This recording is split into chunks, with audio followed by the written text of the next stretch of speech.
We want to start with Moderna's vaccine, which is being considered for approval today. How could that impact this first phase of vaccinations? Do we actually need those vaccines immediately? We actually do, if you want to keep on to the schedule, which we'd like to do. We're trying to get 40,000 doses for 20,000 people before the end of December.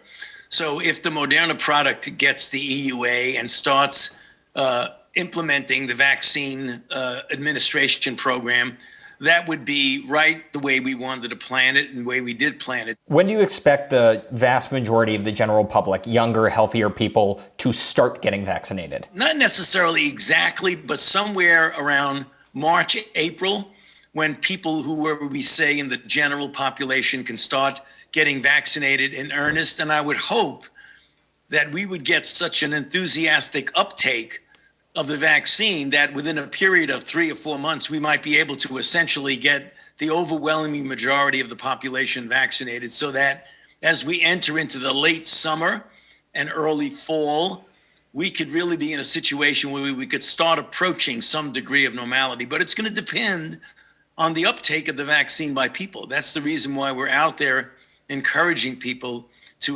receive and accept the vaccine. Once those vaccines are widely available, will it be safe to have large gatherings if everyone is vaccinated?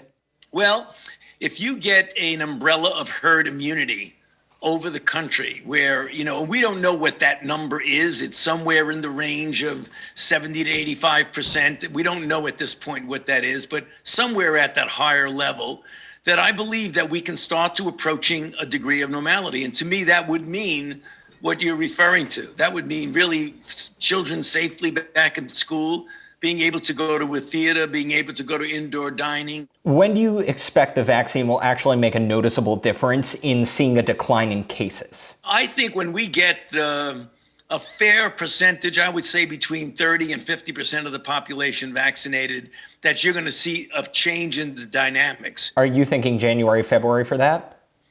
Probably closer to March, April. I've heard people say the vaccine, it's a personal choice. I'm not comfortable with it. If somebody else wants to take it, that's fine, but it's not for me. What do you think of that mindset? Are you okay with that? Not completely. I can understand why people might want to say that, but I think what they need to rethink is that a vaccine program is good not only for you and your family to protect you from infection and disease, but it's also part of the societal effort to essentially end the epidemic.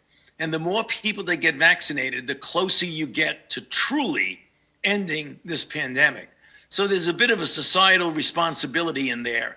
You want to get vaccinated for your own self-protection, but you also want to get the level of vaccinees so high that you really will get herd immunity. People believe that they are guinea pigs in this process, that there could be long-term effects we don't know about. What's your response to that? Well, whenever you have an intervention, there's always a chance that there will be some long-term effects, but you have to look at the history of vaccinology and look at what happens on almost all the vaccines that we have put out that have been highly effective in preventing disease.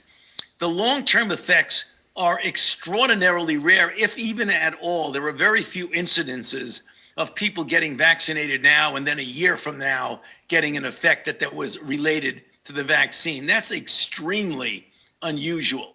Any advice ahead of Christmas next week? Well, my advice is the same that I gave for Thanksgiving, that to the extent possible, people should try to minimize traveling. And when you have gatherings, to try and make the gatherings relatively restricted to immediate family or people within a household.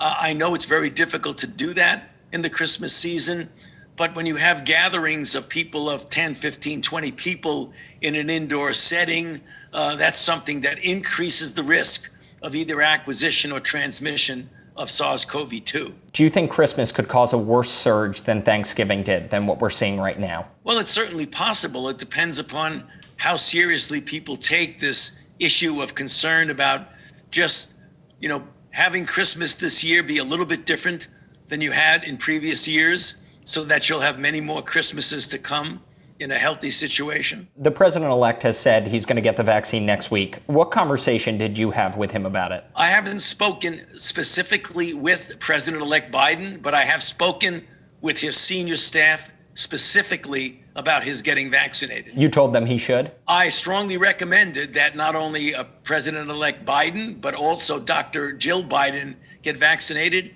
And I also recommended strongly that Vice President-elect Kamala Harris and her husband get vaccinated. Have you made the same recommendation to President Trump? I did. I recommended it as in my capacity as a task force member. Do you know where the conversation went? I didn't have a conversation. I'm not so sure what his decision is. I've spoken to the staff of Vice President Pence. I believe Vice President Pence will be getting vaccinated soon.